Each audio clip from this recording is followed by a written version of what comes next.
নমস্কার। কাঁকড়া কষা খুব ভালো রাঁধতো আমার ঠাকুমা।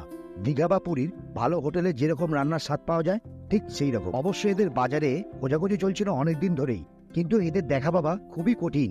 অবশেষে দেখা মিলল সুদূর সুন্দরবনে। আমার জামাইবাবু একটা বিশেষ কাজের জন্য সুন্দরবন গেছিল। ওখান থেকেই 6টার মতো নিয়ে এলো, মোটামুটি 1 কিলো হবে। এবার কাঁকড়া তো বাড়িতে এলো, রান্না তাহলে কি হবে?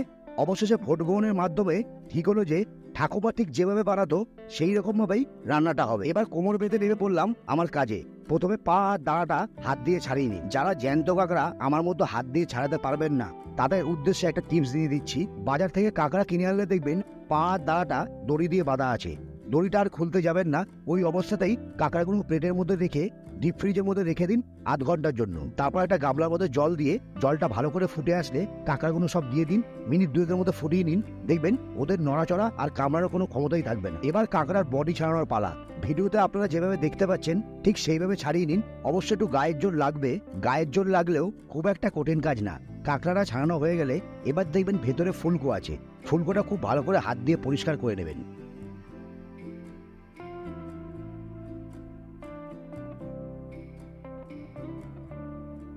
এবার দেখবেন খোলের মধ্যে ঘিনু থাকবে, ঘিনুটা কিন্তু ফেলে দেবেন না। এই ঘিনুটাই রান্নার স্বাদ কিন্তু দ্বিগুণ করে দেবে। তারপর জল দিয়ে খুব ভালো করে ধুয়ে নেবেন, কারণ দেখবেন কাঁকড়া কিন্তু সবসময় কাদা বা পাকের মধ্যেই থাকে। এর ফলে কি হয়, কাঁকড়ার ভেতরে কাদা লাগার সম্ভাবনা 100% বেড়ে যায়। এবার কাঁকড়ার দাঁড়াগুলোকে শিলনোড়াতে ভেঙে নেবেন, কারণ যাতে এর মধ্যে মশলাটা খুব ভালো করে ঢুকতে পারে। এবার কড়াইয়ে সর্ষের তেল দিয়ে তেলটা গরম হয়ে আসলে খাসির মাংসের যেভাবে বড় সাইজ করে আলু কাটেন ঠিক ওই রকমভাবে কেটে নিয়ে 2 মিনিট একটু ভেজে একটা পাত্রে তুলে নিন। এবার ওই তেলেই কাঁকড়ার পা দাঁড়াটা দিয়ে দিন, সামান্য কিছুক্ষণ ভাজুন। যখন দেখবেন কালারটা একটু লাল হয়ে এসছে তার মানে ভাজা কমপ্লিট। এবার তুলে নিন।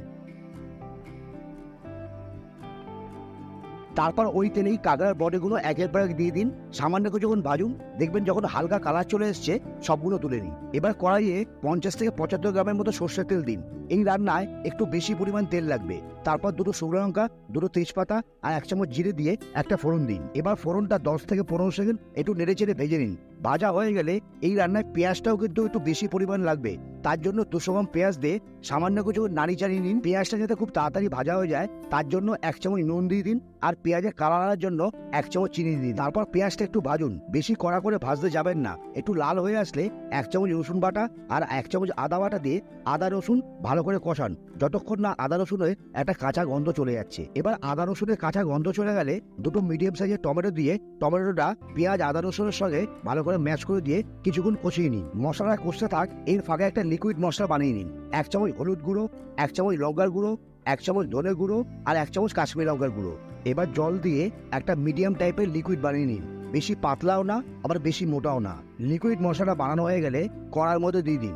তারপর বাটি ধুয়ে সামান্য একটু জলও দিয়ে দিন। তারপর মশলাটা ভালো করে কষিয়ে নিন। দেখবেন এরও একটা কাঁচা গন্ধ থাকে, যতক্ষণ না মশলার কাঁচা গন্ধ চলে যাচ্ছে ততক্ষণ একটু কষিয়ে নিন।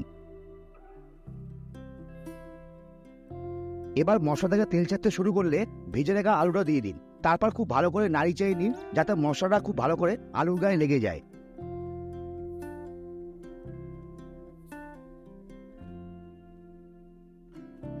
তারপর আলুর মধ্যে কাঁকড়া ঘিলুটা দিয়ে আলুর সঙ্গে কাঁকড়া ঘিলু মিনিট 5-এর মতো খুব ভালো করে একটু কষিয়ে নিন।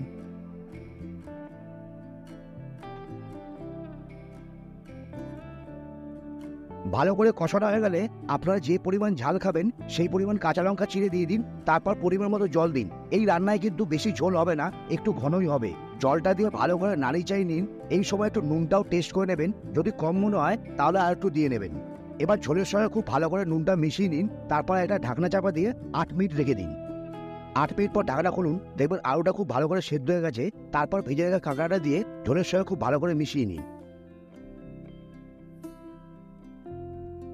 কাঁকড়া ঝোলের সঙ্গে খুব ভালো করে মেশানো হয়ে গেলে এবার একটা ঢাকনা চাপা দিয়ে 5 মিনিট রেখে দিন। 5 মিনিট পর ঢাকনা খুলুন, মোটামুটি 90% কাঁকড়া কিন্তু রেডি হয়ে গেছে। তারপর ওপর দিয়ে গরম মশলা ছড়িয়ে দিয়ে গরম মশলা ঝোলের সঙ্গে খুব ভালো করে মিশিয়ে নিন। এবার সামান্য কিছুক্ষণ ফুটিয়ে নিয়ে ঝোলটাকে শুধু টানিয়ে নিন, ব্যাস তাহলেই রেডি হয়ে গেল সেই ঠাকুমার অসাধারণ টেস্টি কাঁকড়া কষা। এই কাঁকড়া কষা দীঘা বা পুরীর বড় বড় হোটেলে যেরকম স্বাদ পান ঠিক সেই রকম পাবেন। আমি অনুরোধ করছি বাড়িতে এইভাবে বানিয়ে দেখুন, খুব ভালো লাগবে। ধন্যবাদ।